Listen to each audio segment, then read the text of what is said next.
Alright, so this was not a video that I thought I'd be making, but here we are. Last time I was in this chair, it was to talk about the Halloween Horror Nights video that went viral last October. Y'all remember that, of course, right? No, but today we're going to be talking about the coronavirus and its effect on theme parks here in Southern California, and eventually the theme park industry.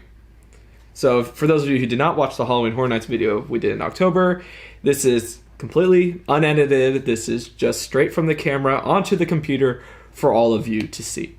I want to preface this, first of all, since we are going to be talking about some very sensitive subject matter. We're going to be talking about the coronavirus. I do want to say, make sure that you're washing your hands. Try not to touch your face as much. I say that as someone who touches his face a lot. Just wash your hands frequently. You carry hand sanitizer, but in no way am I saying something to cause any kind of panic. Be alert of the information that I'm about to discuss, but do not panic. So on March, what are we today? We're the 12th. Okay, so on March 12th, the California Department of Public Health released a statement saying that in all senses, if there is any reason for a gathering of 250 people or more, if they can, to be postponed, just to not happen. As a result, we saw WonderCon, which is, of course, under the Comic-Con, they canceled their event. We also saw that a couple other conventions were canceling, like CinemaCon in Vegas. All of Las Vegas, their hotels and the casinos have been shut down. But I don't know about the hotels, but the casinos for sure have been shut down. But no, I'm talking what happened a couple hours ago as of this recording. Disneyland.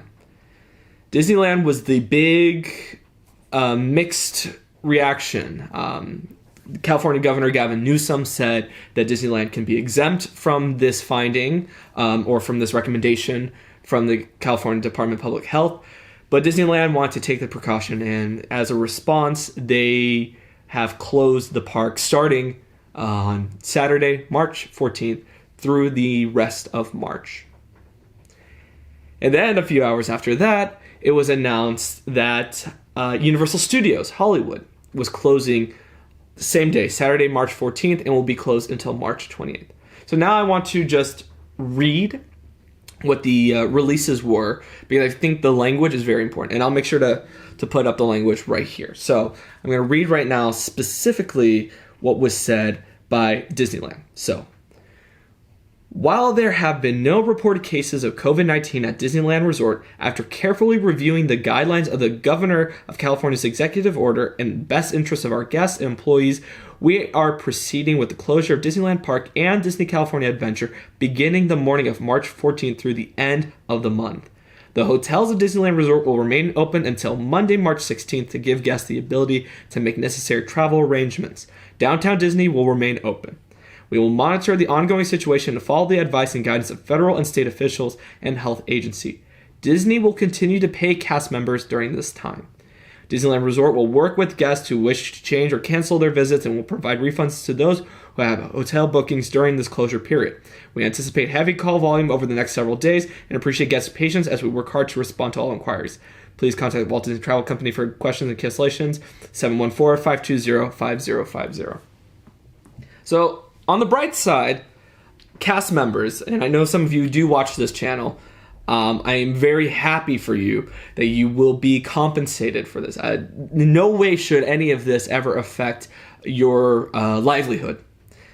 Now, one question that I saw, and even among us three, it was thrown out, what does this mean for Disneyland annual pass holders?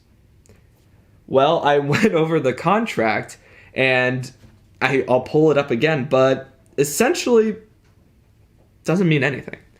You will still be when you agree to that contract, you agreed to a monthly payment, or maybe you paid everything. I know currently in some of the Asian parks that have been shut down as a response to COVID-19, that there is a promise that on their pass they will be extended for those weeks that it's been closed. Some people have been speculating that Disneyland will reimburse the guests with the month payment, or if it continues to a following month. But the reason why this is not necessary is because of this clause in the contract that you or your parent signed when applying for a Disney annual pass. It says right here, a pass holder assumes the inherent risks associated with the operation of all rides and attractions and should read and obey all safety signage, instructions, and rules. Parks, services, entertainment, and attractions may change operating hours, close temporarily, or may otherwise change or be discontinued without notice or without availability or without liability. So that last sentence, especially, Disney doesn't have to do anything. And I know it's very frustrating, especially as someone who does have a pass. It's very frustrating that no matter what, you're still going to have to pay your monthly payments and not go to the parks. Now, what does this mean for Universal, or actually before going to Universal, let's continue with Disney, right?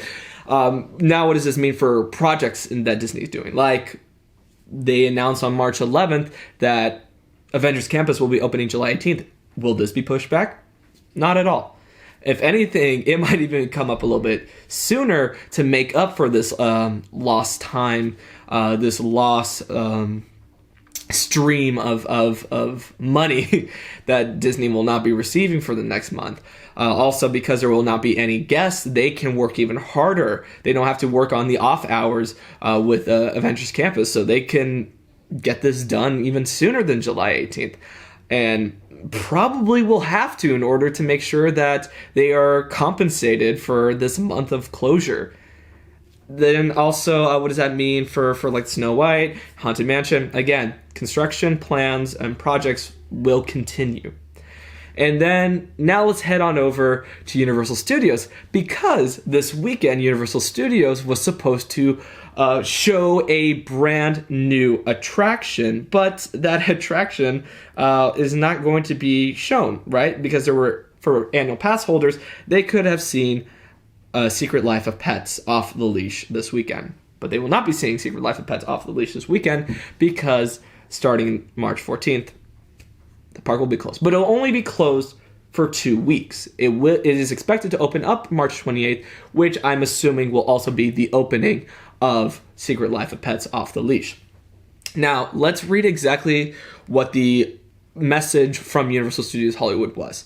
The health and safety of our team members and guests is always our top priority.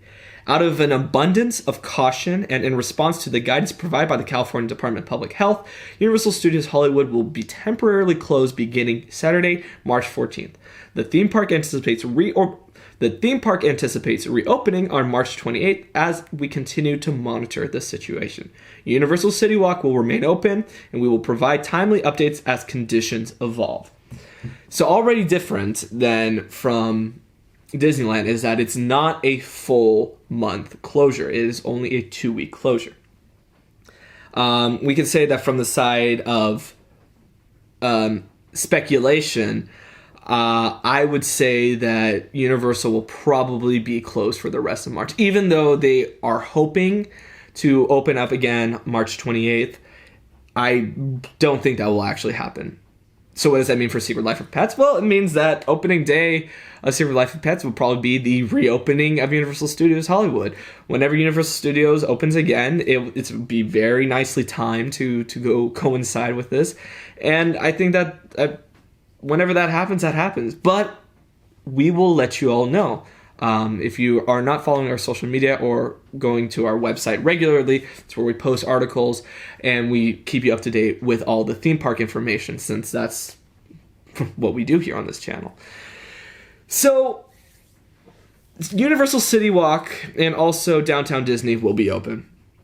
So if you really want that fixed, you can go there. I would caution anyone who even is planning to go on the final days of opening, which of course are Friday, March 13th. I would heavily caution anyone going. It is not necessary. Just because there's this final rush, right? Oh, we have to go before it closes for a month.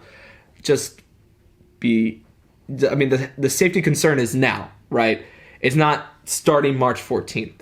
So being in a large gathering, if you truly are concerned about your health, being in a large gathering the day before the closure is not the best idea.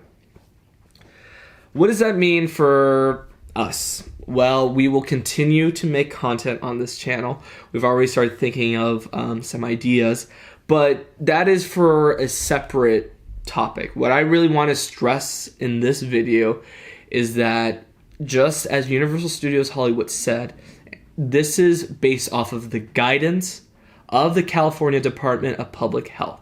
This is an overabundance of caution. And the same with Disneyland, using the language that this was the recommendation as advised by the governor of California. So the idea here, and also that there were no confirmed cases of COVID-19 ever found at Disneyland. So the idea here is that this is not as a result of something happening. That these parks will be closing because out of caution.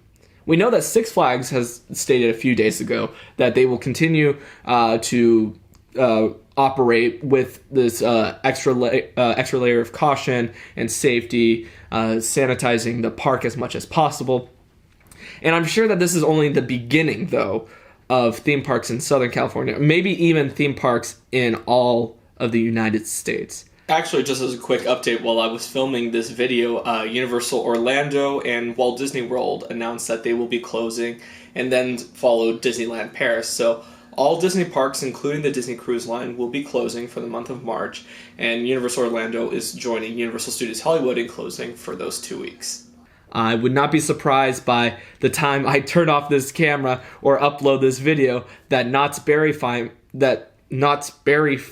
cancels their Boysenberry Festival and also just closes for the next month. I think that it is a bit of a stretch to say that this will be closed for more than a month. I will say right now that this is probably going to be for about a month's time. So the parks will be opening either early to mid-April. So it's not, we can all do it, right? We're all big theme park fans, but I know we can do it without a month. But in all seriousness, please stay safe.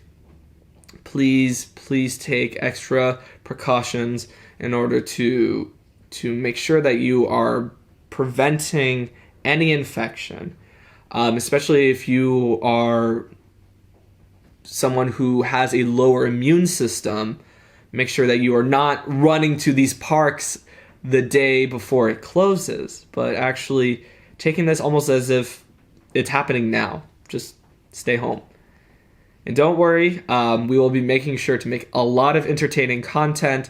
We will be, of course, the idea is to bring the magic of the theme parks to your home. Just means that we have to also bring it to our homes. And we will do that. It'll be great content for the next month. And if anything changes, make sure to follow us on our social media at TLEV Media for all updates concerning this virus, how the theme park industry and how entertainment industry as a whole are responding, what steps they are taking. And of course, my name is Thomas. Thank you so much for watching this video. Please stay safe out there. Be alert. Do not panic. Everything is going to be fine.